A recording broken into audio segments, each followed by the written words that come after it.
Hey guys, Brent Hull Build Show. Have you ever noticed there's no gutters on the White House? Why is it that fancy, cool buildings like that have no gutters? And yet gutters are this ugly thing that gets put on houses as an afterthought that you probably haven't thought through either. Today on the Build Show, the history, the whys, and how to do gutters right.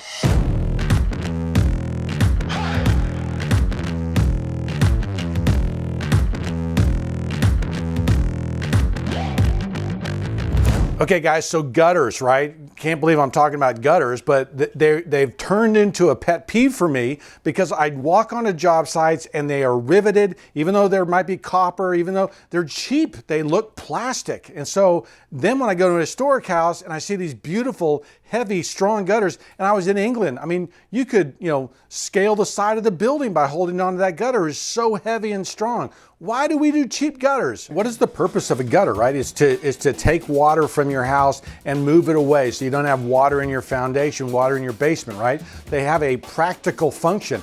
We've been using them for hundreds of years, right? Gutters that have been around for a long time. But you'll notice that on well-built buildings, well-designed buildings, well-thought-out buildings, getting water away from the building was part of the early planning process. Therefore, the way that the gutters look and function is hidden and is beautifully designed and is well thought out. Unfortunately, today, I find that gutters are an afterthought. They are thrown on there, hey, we need gutters, let's just throw some gutters up there, right? And they're not thought of when you talk about how you're gonna build your eave, how you're gonna get water away from the building, what all that's gonna look like, and all of a sudden you end up having these, different colored trunks coming down the side of your building, messing it up. So historically, like when I was in North Bennett Street, we'd look at historic buildings and we would look at a shed, right? This would be the edge of the house, and literally they'd be two boards nailed together. Okay, it was a V-shaped board, linseed oil put on this side, and then your gutter would come down from here. They were typically wood, okay, and they were very simple, nailed together. Now that would have been something that would have been put on a very rustic house, okay? As time progressed, okay, the gutter began to be something that was incorporated into the eave line of the house, so that if the roof was coming down this way, there was a gutter installed into the roof line of the house. It wasn't something that hung out here. You'd have your moldings, you'd have your bed mold, and you'd have this beautiful eave detail, right? That wasn't cluttered up by a gutter. And then the downspout would carefully come through here, tie quickly down to the side of the building and run down, okay? And so then what's happened over time is this has gotten pushed out. So now the gutter is actually out here and ends up being kind of a big clunky thing, right? And I've had gutter guys go to me, we're gonna need a 6-inch or we're gonna need an 8-inch gutter on your, and all of a sudden you get these huge gutters and downspouts in your house. They're gargantuan, right? Well, you gotta catch all the water flow. Most of you too probably use a gutter that looks like this, right? Okay. Do you know why it looks like that? Do you know why there's a molding on the front edge of your gutter? Okay, it's because it's meant to be the cyma of your house, right? It's meant to be that upper portion of the cornice so that when your house gets put together and you've got an eave detail and then your bed mold under here, this is supposed to go out here like this and catch your water, right?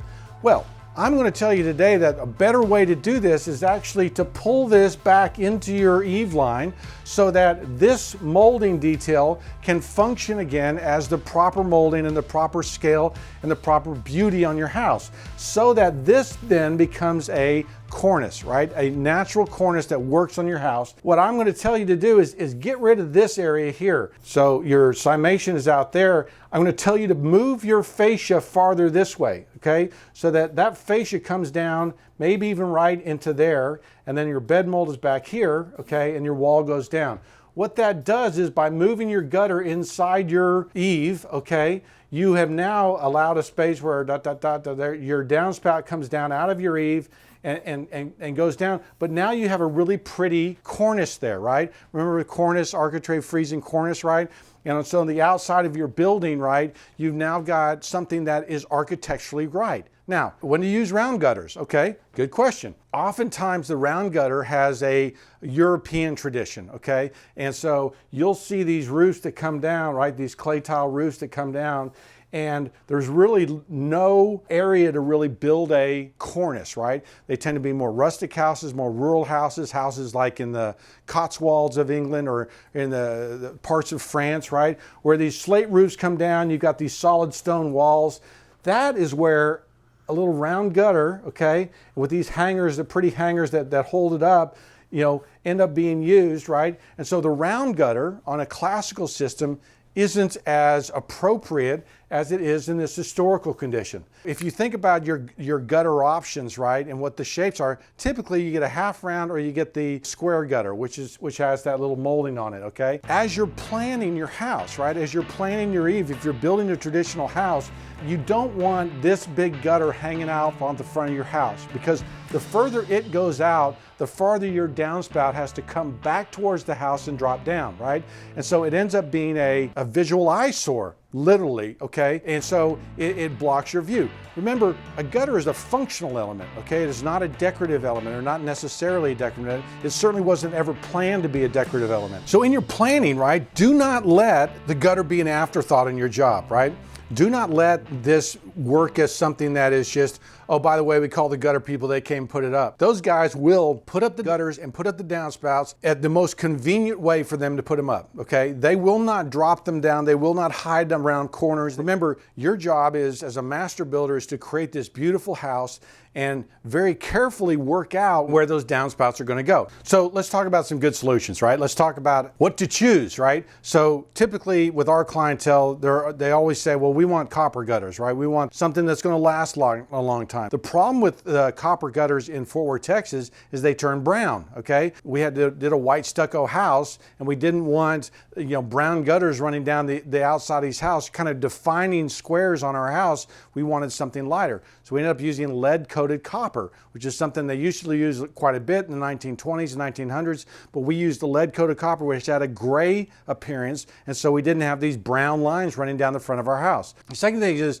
I would try to upgrade your gutters as best you can, and downspouts. They should be cohesive. They should work well together. The problem is that gutters will come down in 10-foot strips. They'll rivet them together and then just kind of nail them to the side of your house. It's really an ugly scenario. And so what happens historically is where that gutter comes down, you'll see these really pretty straps, okay, that wrap the little deal, and we've got some examples of that. Instead of having a rivet and a hole, right, just kind of tied to the building where you see this line, you have these pretty straps holding it together. And so when you do a strap like that, you've really elevated that space and elevated that detail. The other thing that's happened sometimes in the 1920s is that the downspouts, and certainly that period revival house we're working on right now, the way that gutters get into the ground, okay, and this is what you'll see in Europe as well, is that on the outside of the building, let's say this is our house, right?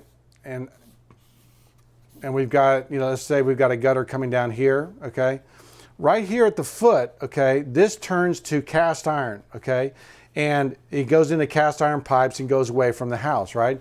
And so when you come down, and certainly in the 20s, the shape of our gutters here is they have this kind of little V thing in them, and they're very pretty, okay? They're very typical to the 1920s. And so when you have this hidden detail, this ends up, because they put those V-groove flutes in there, it ends up looking almost like a column as it runs up the house. All of a sudden it becomes a structural element. All of a sudden it becomes this beautiful element when it's exposed like this that really works. So how do you get gutters right? What should you do? If you're doing a traditional house, you've got basically two choices. You got this choice, and then you got a round, okay?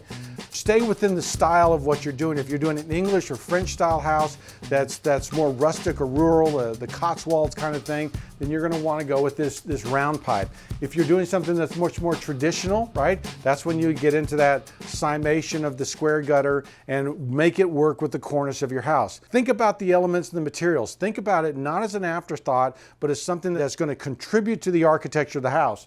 And then finally, when you're coming down, let's say that I had a water table in this house, right, that's out here. And I've seen this on houses where maybe they go around a belt course in the house and the gutter will come down, it'll bump out, it'll go around that belt course, it'll come down again, it'll bump out, and all of a sudden you've got this line going up the side of your building. Historically, the gutter was the predominant element, and they would saw through their brick, saw through this brick, create a little shape for where the gutter goes down. It would never kick out 2 or 3 times around all the different things going on in the house. It would always hug as closely to the house as possible. And that kind of element, guys, is what shows your client that you're really caring about the details. If you're having conversations about how water is going to get away from the house, what it's going to look like, how it's going to function, and you start thinking through these options and details, you will have a better looking house. It's one of the 1%, 2% things that can make a huge difference at the end of the job. Be sure to follow me on Instagram and Facebook. I've got to do a lot of behind the scenes things. I'm going to be showing pictures on Instagram of good versus bad situations with the gutters and downspouts. A lot of good stuff here. I'm Brent Hull. Thanks for watching.